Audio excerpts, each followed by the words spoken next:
Votre fidélité sur les antennes de Duc Télévision nous honore, amis téléspectateurs. Bonjour et merci de rejoindre encore une fois cet entretien que nous ne considérons pas de trop ni de plus, mais une belle opportunité pour vous et nous de pouvoir non seulement redresser la barre pour aller atteindre les objectifs assignés, mais nous déprogrammer d'une certaine médiocrité et rejoindre la dynamique de l'excellence. Eh bien, pour cet autre rendez-vous ô combien fusionnel, nous allons parler d'un sujet très délicat. Il s'agit de mariage dans sa grande dimension. Eh bien, les mariages, la jeunesse, la part de l'Église, c'est donc la grande thématique que nous allons aborder avec le frère Nazer Moko. Il est responsable de l'Assemblée chrétienne des Bombo. Bonjour frère Nazer. Bonjour monsieur Bassakissa. Comment sentez-vous? Dieu fait grâce, nous nous sentons bien. Comment se porte l'Église, l'Assemblée chrétienne des Bombo et l'Église Corps du Christ en RDC? Alors, notre petite assemblée, elle est située déjà sur la rue Manifeste, au 106, dans la commune de Boumbu. Elle se porte bien, par la grâce de Dieu. Et l'Église Corps du Christ, je dois l'avouer qu'il est malade. Le Corps de Christ est malade, comme Ésaïe l'a décrit. Beaucoup de blessures, beaucoup de choses, mais le Seigneur lui-même veille jusqu'à ce qu'il puisse achever l'œuvre qu'il a commencée. Et comme l'apôtre Jean a vu l'épouse de Christ dans la gloire, c'est que l'épouse sera dans la gloire. Tous les obstacles, toutes les difficultés seront certainement surmontées, puisque Dieu achèvera. Merci. Nous avons le redoutable privilège de vous recevoir dans cet entretien pour nous abréver un peu dans les éclairs de votre connaissance concernant le mariage. On a observé aujourd'hui la problématique du mariage inquiète beaucoup de jeunes qui aspirent convoler en juste noces avec leurs élus. Alors, la part de l'Église dans toute sorte de désorientation parfois qui déstabilise le foyer de jeunes, et on voudrait en tout cas cerner votre connaissance concernant la Bible dans tous ces sujets-là liés au mariage. Alors la première question, comment définissez-vous le mariage? Alors, pour rejoindre votre préoccupation, je dois être sincère que partout le problème du salut s'est posé, le problème du mariage s'est aussi posé. Et quand vous parcourez 1 Corinthiens chapitre 1, déjà l'apôtre Paul dit au sujet des choses sur lesquelles vous m'avez écrit. Donc on lui avait même adressé des lettres à ces sujets. Le mariage peut être tout simplement défini comme une union de deux personnes, un homme et une femme, en toute simplicité. Je ne vais pas parler de définition légale, mais si je conçois le mariage tel qu'il est institué par Dieu lui-même, c'est la toute première institution d'ailleurs que Dieu a établie. Le mariage, il a uni un homme et une femme pour qu'ils vivent ensemble et qu'ils aient une progéniture. Donc l'homme quittera son père et sa mère, s'attachera à sa femme et les deux deviendront une seule chair. Une seule chair. Quand est-ce que ça commence ce mariage-là? Alors, le mariage a des étapes. D'abord, le tout premier marié a eu quand même une particularité, c'est que lui-même n'était pas issu d'une femme, Adam, et il n'en a retrouvé aucune femme sur la terre quand il a été créé. Et c'est alors que l'Éternel, le Seigneur dira, il n'est pas bon pour un homme, pour l'homme d'être seul. Il lui a fait une aide semblable. Ève, qui ne faisait pas partie de la création originelle. Ève n'a pas été créée. Ève a été formée de l'os tiré de la côte d'Adam. Et puis Ève a été amenée vers Adam pour qu'ils vivent ensemble. Adam n'a pas connu ce qu'on connaît couramment. Vous voyez une femme, elle vous marque, vous l'abordez, ça reste d'abord entre nous, entre vous, et puis après vous allez voir le parent. Adam n'a pas connu ça. Mais aujourd'hui, s'il faudra parler du mariage, quand est-ce qu'on peut parler du mariage? Un jeune homme et une jeune fille qui est chacun chez ses parents, ils ne sont pas mariés. Et des parents qui arrivent à se rencontrer pour officialiser les fiançailles de leurs enfants, ils ne sont pas mariés. Le mariage, le vrai et l'unique, c'est quand les deux familles se mettent d'accord et qu'ils remplissent les exigences, bon, basculer un peu vers les exigences coutumières. puisque finalement ça a été importé plutôt même dans les milieux chrétiens.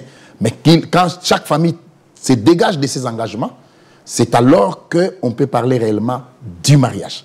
Là, les deux, le jeune homme et la jeune femme, peuvent être déclarés ou sont déclarés mariés quand les familles se mettent d'accord que ceux-là sont mariés. Je ne voudrais pas qu'on aborde ce sujet selon la pensée ou la connaissance de frère Nazaire, mais selon la volonté du législateur divin.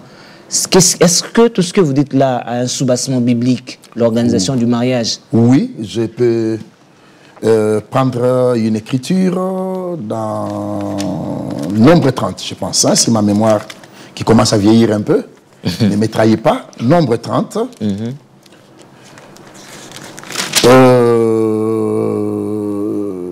Voilà, verset 4. Lorsqu'une femme, dans sa jeunesse et à la maison de son père, fera un vœu au Seigneur et se liera par un engagement, et que son père aura connaissance du vœu qu'elle a fait et de l'engagement par lequel elle s'est liée, si son père garde le silence envers elle, tout vœu qu'elle aura fait sera valable, et tout engagement par lequel elle se sera liée sera valable.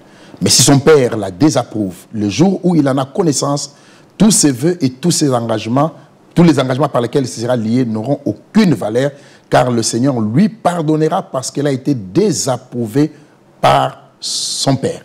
Et vous verrez maintenant une autre dimension, lorsqu'elle sera mariée, après avoir, on passe à une autre étape. Donc, le législateur divin, comme vous l'avez dit, donne une responsabilité au père de la fille. Si la fille s'engage, l'information doit être apportée à son père. Si son père est d'accord, là, l'engagement est valable. Si son père la désapprouve, l'Écriture ne parle ni de la mère ni de l'oncle, du père. Si son père la désapprouve, Dieu va lui pardonner. Puisque cet engagement-là, il a été désapprouvé de son père. C'est comme ça que même quand on consacre un mariage chrétien, on demande l'avis du père. Est-ce que vous acceptez de donner la main de votre fille à ce jeune homme? Si le père dit oui, je l'accepte, l'engagement reste valable. Donc, alors, on va changer la définition du mariage par rapport à ce que vous avez donné. Donc, le mariage, c'est l'union de deux personnes sous l'autorisation parentale. Non, attendez. L'autorisation parentale n'est pas exigée pour les garçons. Je parle de la femme. Oui, de la femme, oui. Oui. Si l'autorisation parentale est là, l'union est valable. Alors, cette union valable n'est confirmée que si les engagements, pour certaines cultures, puisque l'affaire de la dot, on pourra même y revenir, au regard des Saintes Écritures. Puisque nulle part dans les Écritures, vous ne verrez la dot. Mais si dans la culture de la femme, il y a des éléments liés à la dot qu'on réclame, si la famille de l'homme vient se dégager de ses engagements en versant ce que la famille de la femme réclame, en ce moment-là, l'union est confirmée. On n'est plus plutôt à l'étape des fiançailles, là on est marié. Et puisqu'on est marié, aux yeux du Seigneur, on est aussi marié. Les autres cérémonies qui viendront après, il y a deux autres cérémonies qui viendront après, le mariage civil, qui ne constitue que la légalisation du mariage coutumier, et vous avez la consécration, je ne parle même pas du mariage religieux, la consécration, la bénédiction nuptiale, qui n'est que la conséquence du mariage coutumier. C'est-à-dire qu'on ne peut pas bénir un mariage si le coutumier n'a pas eu lieu. Les deux autres mariages, est-ce qu'ils sont vraiment évoqués dans la Bible? Non. Civils ou religieux? Non, ils n'ont pas. Les mariages civils nés il y a quelques siècles, les religieux aussi d'ailleurs. Jésus est allé aux noces de Cana, il a même changé l'eau en vin, mais il n'a pas consacré ses mariages. Dans la Bible, nulle part vous ne verrez la bénédiction d'un mariage. Bibliquement, aucun mariage n'a été consacré dans les Écritures. Il y a consensus de deux familles. Dans quel état la femme doit-elle se retrouver? Doit-elle être vierge, déviergée, ou même si l'homme, l'adulte et approche les parents, dans quel état la femme doit-elle se retrouver? Alors là, c'est quand même assez sensible, mais nous allons l'aborder, par respect pour vous et pour répondre à votre préoccupation. Dans les Écritures, les statuts de la femme diffèrent. La femme a plusieurs statuts dans les Écritures, contrairement à l'homme. Dans les Écritures, on parle de la vierge non fiancée. On parle de la vierge fiancée. On parle de la mariée. On parle de la divorcée. On parle de la veuve qui a moins de 60 ans. On parle de la veuve qui a plus de 60 ans. Et on parle de la femme qui est mariée à un incroyant. Ça fait 7 catégories de femmes qu'on peut retrouver. Logiquement, une femme doit amener dans son foyer sa virginité. C'est le meilleur cadeau qu'une femme peut offrir à son homme, à son mari. Le meilleur cadeau qu'elle peut lui offrir, c'est sa virginité. Puisqu'une femme n'est pas une poubelle. Une femme est créée pour recevoir la sémence d'un seul homme. Et d'ailleurs, il y a certaines langues qui disent que le mariage est une exclusivité de vierge. Bon, si non, le mariage n'est pas une exclusivité de vierge, puisqu'il faut vraiment être très très équilibré là-dessus. Il se fait qu'il y a des jeunes filles qui sont passées par des expériences malheureuses. Elles ont été dévergées avant de se marier. Cela ne veut pas dire que ces filles n'ont pas droit au mariage. Mais une fille qui vient et nous nous en tenons à un mariage chrétien. D'abord, une fille qui vient au mariage étant dévergée, elle a le droit de dire à celui qui cherche à l'épouser l'état dans lequel elle se retrouve. Puisque je connais des situations qui se sont cassées, puisque la fille vient et elle dit « Je suis vierge » et pendant la consommation du mariage, le garçon se rend compte que la fille n'était pas vierge. Ce mensonge-là, de départ, est même une raison valable pour que le mariage soit cassé. Et j'irai plus loin. C'est une belle... Vous m'introduisez valablement d'aborder ces sujets liés à la sexualité, puisque là, on remarque que l'Église a une grande part de responsabilité. Vous imposez aux jeunes couples de ne pas se connaître avant le mariage, d'après votre définition, qu'il n'y a pas de sexe avant le mariage. Mais on constate qu'il y a beaucoup de désorientations. Moi, j'épouse une femme qui m'avait rassuré qu'elle était vierge. Après, maintenant, dans la consommation, je me rends compte que ce n'est pas ma pointure. L'idéal est qu'il n'y ait pas de sexe avant le mariage, puisque vous n'êtes pas marié. Le sexe avant le mariage ne peut être simplement classifié plutôt comme étant de la débauche. D'ailleurs, l'Écriture parle de la fornication. Dans les mots fornication, comme la version Darby aime l'utiliser, dans les mots fornication, il est question de toutes les alliances contre nature, dans le cadre des accouplements et tout le reste. C'est-à-dire qu'un jeune homme qui n'est pas marié avec une jeune fille, mais qui vivent comme mari et femme, sont dans la fornication. Les cas d'adultère, c'est un cas de fornication. Le cas de zoophilie, c'est un cas de fornication. Donc, les cas de nécrophilie, les cas d'homosexualité, tous ces cas-là, Darby les met dans un seul mot grave, la fornication. Alors, déjà, vous êtes chrétien et que vous vous êtes abstenu de la débauche pendant votre marche en tant que chrétien et que vous arrivez un jour où vous devez vous engager dans le lien de fiançailles, vous devez garder la même discipline jusqu'à ce que vous puissiez vous marier. De la même manière, la fille qui était païenne, qui a marché d'une certaine manière et qui arrive à se convertir, à se repentir, à se convertir et à devenir chrétienne, elle aussi doit sortir de la vie de débauche et rester dans le même état jusqu'au jour du mariage. Mais elle ne redeviendra pas vierge. Elle ne viendra pas vierge. Mais oui, si l'homme l'accepte dans cet état-là, ouais, c'est valable. Je l'accepte dans cet état, sans savoir si elle pointait combien. Moi, je suis 19, elle est déjà 43. Ça va être une incompatibilité dans le foyer. Bon, c'est un choix que tu as fait. Il faut assumer. Oui, il faut assumer, puisque c'est en fait, la pointure n'est pas une raison biblique de casser un lien de mariage. C'est un choix qu'il faut assumer. Bon, ça c'est un exemple. Oui, une dame qui a passé une longue expérience avant de recevoir Christ, un homme qui a aussi une grande expérience dans les acrobaties sexuelles avant de recevoir Christ. Moi, je parle en tant que jeune. Oui. Il reçoit Christ. Il est dans un foyer avec une femme qui aime les acrobaties, alors que l'homme n'a pas cette expérience-là. Ça va frustrer. Après, il y a le divorce. En principe, on ne devrait même pas aller au divorce pour ça, puisque celui qui est expérimenté peut aider l'autre à renforcer ses capacités. Je parle bien en termes d'expérience. Il y a des choses qu'on apprend sur le lit conjugal. Bah, on est expérimenté, mais on n'a pas la pédagogie. Hein. Non, mais c'est dans le temps valable aussi bien pour l'homme que pour la femme. Puisque vous venez avec votre expérience, votre longue ancienneté que vous traînez.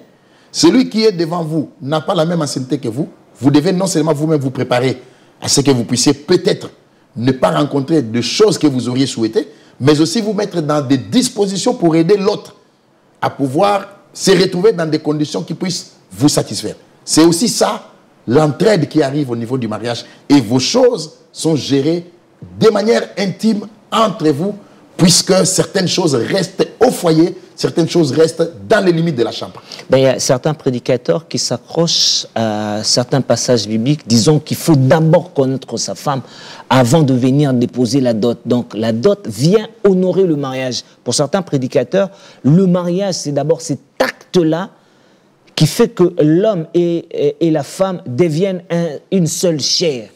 On ne devient une seule chair que quand il y a contact sexuel. Aussi longtemps qu'il n'y a pas ces contacts-là, il n'y a pas mariage. Non, c'est pas valable. C'est pas valable, pourquoi? Ils ont soutenu ça aussi par un verset biblique. Bon, je ne sais pas c'est lequel des versets qu'ils ont eu sur lesquels ils ont eu à s'appuyer, mais j'écarte d'abord l'hypothèse de la dot, puisque la dot, l'exigence de la dot est relative. Hein? On aura peut-être le temps d'en parler, si pas aujourd'hui, certainement, les privilèges que j'ai reçus aujourd'hui d'être ici chez vous, peut-être que ça pourra se renouveler. Mais cette fille est sortie d'une famille. Ce garçon est sorti d'une famille. C'est quand les deux familles se mettent d'accord pour que la fille et le garçon soient déclarés mari et femme.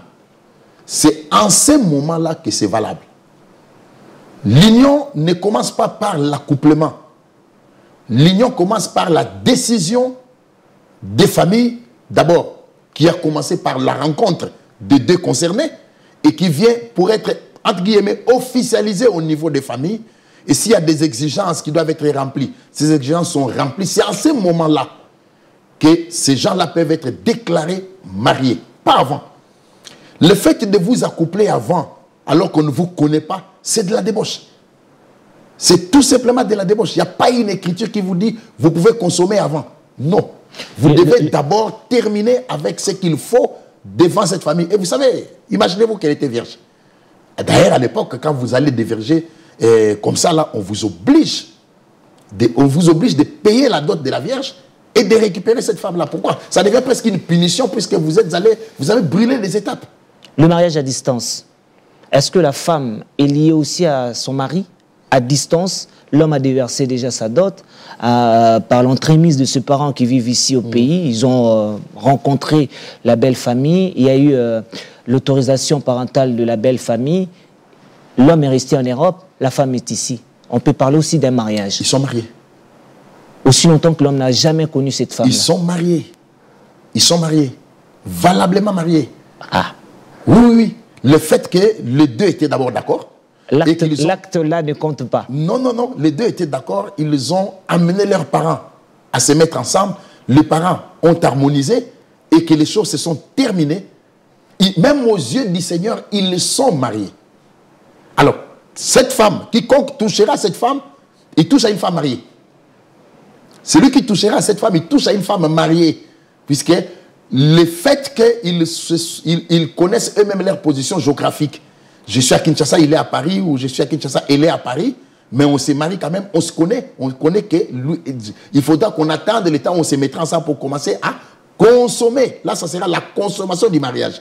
Mais le mariage est déjà valable. La Bible ne nous parle pas de la consommation. Non, quand je dis consommation, c'est-à-dire quoi? Oui. C'est qu'ils peuvent maintenant cohabiter ensemble comme mari et femme. Cohabiter comme mari et femme.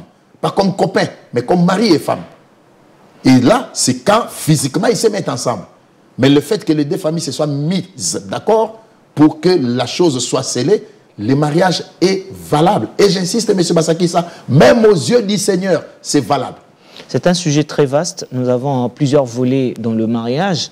Mais ici, je voudrais qu'on ouvre un couloir. Peut-être on entrera dans plusieurs chambres dans les jours à venir. Alors, je voudrais aussi connaître la part de l'Église en ce qui concerne les obédiences spirituelles. Une sœur qui évolue dans l'Assemblée chrétienne des Bumbu, qui rencontre un homme comme moi, je ne suis pas dans votre église, je suis catholique. Vous autorisez ces mariages-là? Que la bénédiction nuptiale s'efface dans mon église. Voici le souhait. Le souhait et qui est harmonie de foi. Ça vous permettra d'éviter beaucoup d'incompréhension et ça vous permettra de parler le même langage. Je connais dans la Bible les enfants d'Israël à qui le Seigneur avait dit de ne pas prendre des femmes étrangères. Ils sont allés épouser, je crois dans Nombre 13, ils sont allés épouser des filles d'Asdod, des Asdodiennes. Et ils ont eu des enfants. Ils se sont rendus compte que les enfants parlaient l'hébreu et l'asdodien.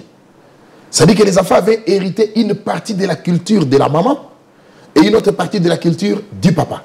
Si vous n'êtes pas catholique, vous êtes kimbanguiste, vous vous mariez à une catholique, déjà d'abord, la consécration du mariage sera dans l'église de la femme. Est-ce que tu seras prêt à aller recevoir ta bénédiction chez les catholiques? Ce n'est pas évident. Ça sera déjà dans l'église de la femme. Est-ce que la femme sera prête à pouvoir quitter son église pour venir te rejoindre? Ce n'est pas évident. Dans ces cas, le roi n'allait pas épouser Esther? J'arrive. Ce n'est pas évident. Et si ce n'est pas évident, vos enfants à vous, sur lesquels vous n'aurez pas un contrôle total, surtout que vous sortez le matin, M. Bassakissa, et vous rentrez le soir, vous, le pasteur de cette église, de cette maison, c'est votre pasteur associé, votre femme, comprenez mon langage, qui restera en permanence avec ses enfants. Donc, ils parleront beaucoup plus asdodien qu'hébreu. Ne vous étonnez pas qu'en rentrant chez vous, vous trouvez votre femme avec votre Dieu n'allait pas autoriser le mariage d'Esther parce qu'Esther était étrangère. Alors, le cas d'Esther... C'est un cas exceptionnel. Non, non, non.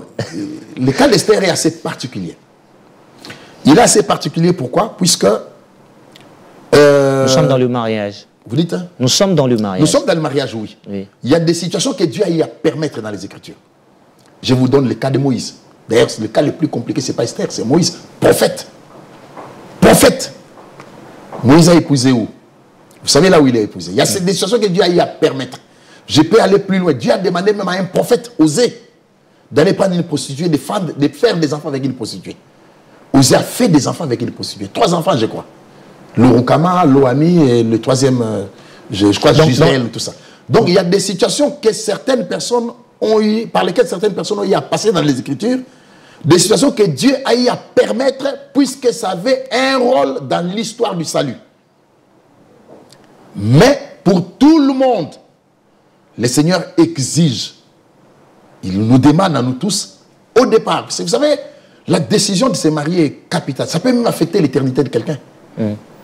Puisque Salomon a eu des problèmes, puisque les femmes étrangères ont traîné son cœur. Non, mais Samson a eu les mêmes problèmes. Oui, je sais que le parent même interdit d'aller trouver à l'étranger, mais on remarque que l'Église a une certaine grande part de responsabilité. Les dames amènent leurs proposants chez les daddies.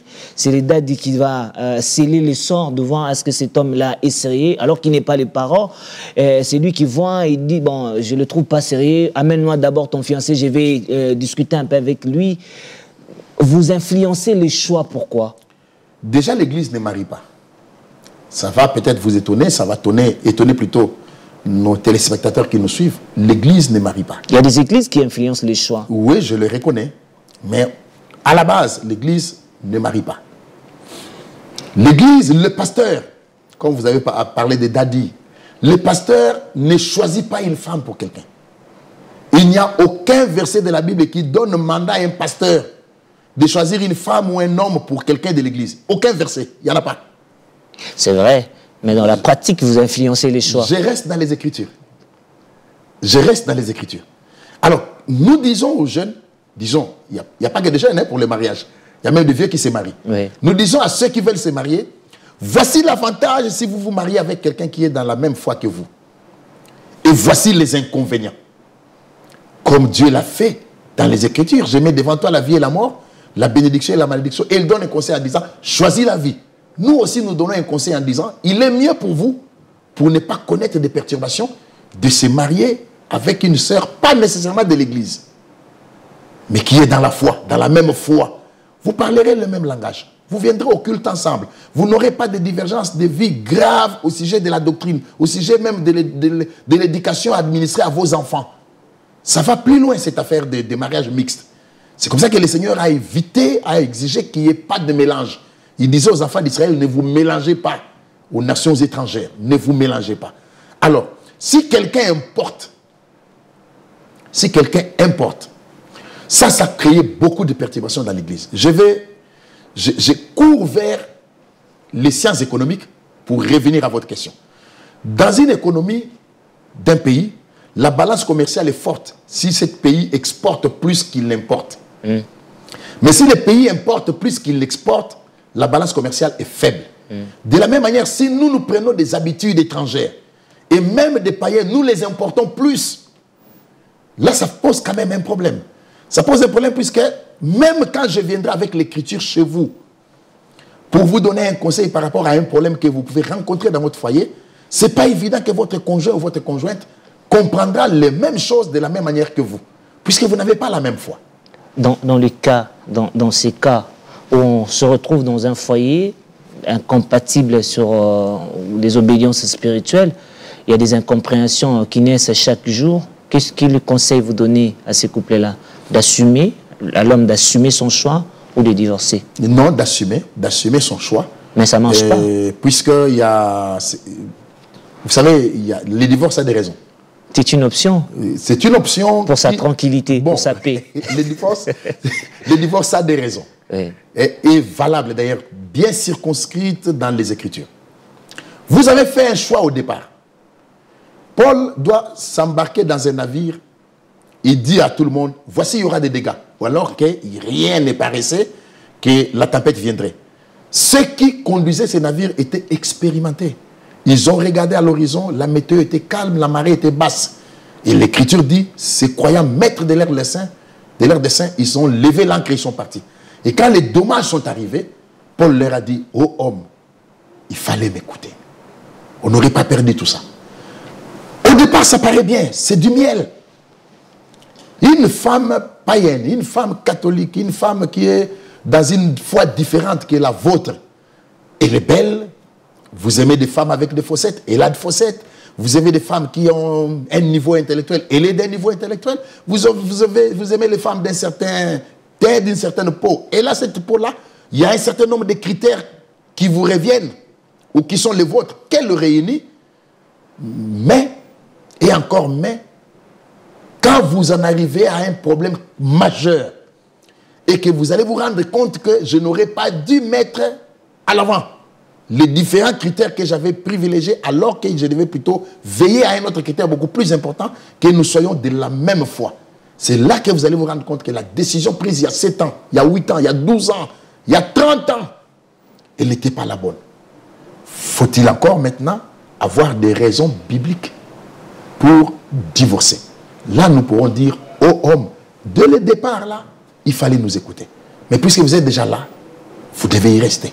Le Seigneur revient supporter, vous devez y rester. À moins qu'il y ait une raison biblique, alors là, c'est comme ça que vous verrez, Paul dit, si une femme a un mari non croyant et que le mari consente d'habiter avec elle, qu'elle ne divorce pas. Pas qu'elle doit divorcer, non. Si le mari consent, disant non, non, non, même si tu es croyante, moi je suis non-croyant et tout ça, mais moi je reste dans ce foyer. La Bible dit qu'elle ne divorce pas. Mais la Bible va plus loin que si le mari part, dans ce cas-là, la sœur n'est pas liée, elle peut se marier, mais Paul met l'incise toutefois dans la foi. Pour ne pas connaître les mêmes difficultés qu'il a eu à connaître au départ. Alors, dans ces cas, puisque vous avez dit dès l'entame que l'Église corps du Christ sont tergiversées et malades. Vous vous retrouvez dans l'Église corps du Christ, nous acceptons cette maladie-là et donc on veut simplement connaître votre position. Est-ce que l'Église autorise le mariage homosexuel, la polygamie, puisqu'on se retrouve dans le cas où, je prends un exemple, un frère qui arrive dans votre église, qui a laissé une femme à l'étranger et après avoir perdu des coordonnées, des informations sur sa femme, il n'y a pas moyen de retourner chez lui, décide d'épouser une sœur de l'église. Est-ce que dans ces cas-là, votre position, vous autorisez tout ça, le mariage homosexuel, déjà que vous avez... vous n'autorisez pas le sexe avant le mariage.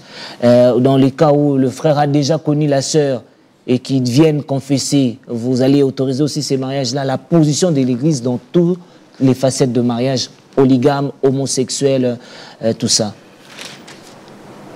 Merci beaucoup pour cette question. Il y a beaucoup de facettes, effectivement, comme vous l'avez dit. Dans l'église, il y a l'église. Dans l'église, oui. L'église on a vu des églises qui autorisent des mariages sexuels et ces mariages-là bénis par l'église aussi. Oui, oui. Mais là-dessus, comme vous l'avez dit dans une première question, dans une précédente question, je réponds comme le dit l'Écriture. Dans Romains chapitre 1er, verset 24, c'est pourquoi Dieu les a livrés à l'impureté selon les convoitises de leur cœur. Ainsi, ils déshonorent eux-mêmes leur propre corps. Et qui ont changé la vérité de Dieu en mensonge et qui ont adoré et servi la créature au lieu du Créateur qui est béni éternellement. Paul dit Amen. Et je me permets aussi de dire Amen là-dessus. C'est pourquoi Dieu les a livrés à des passions infâmes. Car leurs femmes ont changé l'usage naturel en celui qui est contre nature. Leurs femmes ont changé l'usage naturel. Dieu a mis des organes dans une femme et chaque organe a son rôle. Leurs femmes ont changé l'usage naturel en celui qui est contre nature. Et de même, les hommes, abandonnant l'usage naturel de la femme, se sont enflammés dans leurs désirs, les uns pour les autres, commettant homme avec homme des choses infâmes et recevant en eux-mêmes le salaire que méritait leur égarement. De même, les hommes, abandonnant l'usage naturel de la femme, ils se sont livrés dans leurs désirs, les uns envers les autres, commettant homme avec homme. Ça me rappelle le temps de Lot. L'homosexualité était à Sodome et Gomorrhe. Au point où les gens de Sodome sont venus dire à Lot, fais sortir ces gens qui sont entrés chez toi. Nous voulons les connaître, pas faire connaissance. Mais nous accoupler à eux. Comme il est dit, Adam connut sa femme. Nous voulons les connaître. Lot a compris leur langage et il leur a dit, j'ai 2 jeunes filles vierges. Si vous voulez, je les fais sortir, vous en ferez ce que vous voulez. Mais laissez ces visiteurs qui sont venus à l'abri de mon toit. Ces gens ont dit à Lot, non, non, non, nous ne voulons pas de femmes, ce sont ces 2-là que nous voulons. Et le même esprit était en eux depuis les jeunes jusqu'aux adultes. La Bible dit, depuis les jeunes jusqu'aux adultes, tous ils étaient là. Et ça me rappelle ce que l'Écriture dit, ce qui arriva du temps de Lot arrivera de même à la veille du retour du Seigneur. Il n'y avait pas l'église. Il n'y avait pas l'église à ce moment-là. Ce qui arriva du temps de Lot, pendant la génération de Lot, cela est déjà arrivé. Et cette génération est allée beaucoup plus loin que celle de Sodome et Gomorrhe. Sodome et Gomorrhe, c'était homme et homme. Maintenant, ici, c'est homme avec homme, femme avec femme, vivant avec mort, adulte avec enfant, homme avec animal. Donc, si Dieu ne condamne pas cette génération, il doit réveiller Sodome et Gomorrhe pour leur présenter des excuses. Car cette génération est allée beaucoup plus loin que celle de Sodome et Gomorrhe. Alors Dieu n'a pas créé Michel et Roger. Dieu a créé Adam et Ève. Si Dieu a créé Adam et Ève et qu'il a mis un homme ensemble avec une femme, l'Église ne peut jamais consacrer un mariage homosexuel. Une Église qui consacre un mariage homosexuel, c'est une Église de Satan. C'est une Église de Satan. Vous allez justifier comment devant Dieu? Que Roger, Marie, est-ce que tu acceptes Roger plutôt et Jean? Acceptes-tu Jean comme femme? Je l'accepte. Jean, tu acceptes Roger comme femme? Et puis j'ai pris le Seigneur pour consacrer ces mariages-là. C'est diabolique. C'est diabolique. Non, on peut quand même consacrer un mariage polygame. Non, d'abord, vous ne pouvez pas consacrer un mariage polygame puisque Paul dit dans 1 Corinthiens 7, 1 Corinthiens chapitre 7, allons dans les Écritures. 1 Corinthiens chapitre 7. Pour ce qui est des choses au sujet desquelles vous m'avez écrit, je pense qu'il est bon pour l'homme de ne point toucher des femmes. C'est Paul qui le dit. Verset 1er. Toutefois, pour éviter la débauche, que chacun ait sa femme et que chaque femme ait son mari. Pas ses maris, son mari, pas ses femmes, sa femme. Nous consacrons c'est un adjectif possessif. Vous dites ça, ce sont des adjectifs possessifs. Nous consacrons. Vous pouvez avoir 10 Bibles. Ce sont vos Bibles. Vous avez pas oui, c'est ça. Ce sont mes Bibles. C'est pas ma Bible. Justement, mais quand vous obtenez une Bible dans votre main, qu'est-ce que vous allez dire? Ma Bible. Oui, c'est ma Bible. C'est celle que j'ai. Oui, vous pouvez en avoir 10. Mais si j'en ai plusieurs, je ne vous dirai pas que ce sont mes Bibles. Que chacun ait ses Bibles. Mais si on dit que chacun ait sa Bible, j'amène la mienne. Vous n'en avez pas seulement une. Non, je n'en ai pas une. Ouais. C'est vrai.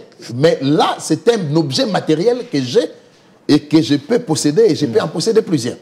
Et de la même manière, par rapport au lien de mariage, Paul décrit les choses de manière claire dans le Corinthiens tel qu'il le présente. Il présente les choses. De la même manière que vous venez chercher la consécration du Seigneur, le Seigneur, la bénédiction du Seigneur, le Seigneur permet que par ses serviteurs, vous soyez bénis comme hommes et femmes. Et cette bénédiction qui est déposée sur vous, c'est l'unique qui est déposée sur un couple. Il n'y aura plus une autre bénédiction qu'on déposera sur pour que le même couple soit encore béni, puisqu'il y a un élément du couple qui arrive pendant que l'autre est vivante et qu'il n'y a pas un divorce. En tout cas, donc, pasteur, on atterrit déjà. Excusez-moi de vous interrompre. Merci beaucoup pour votre part de connaissances. On s'est abrévé en tout cas dans les eaux claires de votre connaissance concernant le mariage. C'est un sujet vaste, comme on l'a dit. Mais vous allez regarder droit à la caméra pour parler à ce jeune qui s'inquiète par rapport à leur choix, qui ne savent plus assumer et qui ont décidé en tout cas de bifurquer à 100 à l'heure dans le divorce. Et il y en a qui ont décidé de changer leur vie suite à beaucoup de chocs. On dit, bon, tant mieux vivre avec un homme. Je suis un homme, j'accepte de vivre avec, tant mieux vivre avec une femme, parce que là, il y aura moins de déception. Un conseil, et à toutes ces églises-là qui désorientent la masse dans la médiocrité. Merci, merci pour l'invitation. C'est un moment merveilleux d'échange. Et puisque le privilège m'est donné de m'adresser à ce jeune, je pars d'un exemple, pour être concis. Un homme est allé chercher une vache dans un kraal. Et il y avait plusieurs vaches, il devait en acheter une. Et il a cherché à croiser le regard de chaque vache. Il s'arrêtait devant une vache, il regardait les yeux. Il allait devant une autre vache, il regardait les yeux. Alors son ami qui l'avait accompagné lui a posé la question, pourquoi tu fixes les vaches comme ça? Il dit, je cherche une vache qui soit une mère. Si je sens de la méchanceté dans ses yeux, je ne l'achèterai pas puisqu'elle ne saura pas garder ses petits. Cet exemple a été donné pour que nous puissions comprendre que la vraie beauté, ce n'est pas le teint, ce n'est pas le cheveu, ce n'est pas des fossettes, ce n'est pas de mollets, mais c'est le caractère. La vraie beauté, c'est le caractère. On ne se marie pas à cause des fossettes. On se marie puisqu'elle a un caractère qui puisse vous permettre de vivre ensemble. C'est comme ça que le choix du mariage est délicat et il doit être pris avec beaucoup de sérieux. Les seuls hommes dans la Bible à qui Dieu a donné une femme sans demander son avis, c'était Adam. Et quand ça n'a pas marché, Adam a dit à Dieu, c'est la femme que tu as mise à mes côtés. Et vous ne saurez pas dire ça à Dieu puisque vous avez la possibilité de regarder et de choisir. Et prenez le temps de prier, puisque ça peut même affecter votre éternité. Et faites le bon choix, et il est idéal que vous puissiez choisir un partenaire, un conjoint ou une conjointe qui viendra vous aider et qui marchera avec vous sur le chemin de la foi, et avec qui vous serez non seulement un couple, mais aussi des amis, une famille, et qui te permettra à toi d'atteindre tes objectifs, et qui ne viendra pas enlever ta paix qui est déjà dans ton cœur, puisque tu vivais paisiblement en tant que célibataire. Il ne faudra pas qu'un jour, une nuit, on te prive du sommeil à 2 h du matin pour te quereller et que tu regrettes et que tu as envie de célibataire. Tout part de l'avant, c'est la décision qu'il faut prendre. Il faut que ça soit la bonne et prendre le temps de prier et écouter les orientations du Seigneur dans ces saintes écritures. C'est ta femme, ce n'est pas la femme du pasteur, ce n'est pas la femme de l'église, c'est à toi de faire le choix. Que le Seigneur vous guide, qu'il vous soit favorable et qu'il vous aide à faire le bon choix, car l'éternité peut être affectée. Voilà un peu le petit mot que je pouvais glisser à ceux qui sont concernés encore par la chose. Merci beaucoup, frère Nazer. On rappelle à nos téléspectateurs qu'il est responsable de l'Assemblée chrétienne d'Ebumbu. Portez-vous bien, comme on dit, aussi longtemps qu'il y aura des hommes et des femmes sensibles aux émissions intelligentes, eh bien cet entretien vivra pour toujours. Prenez soin de vous.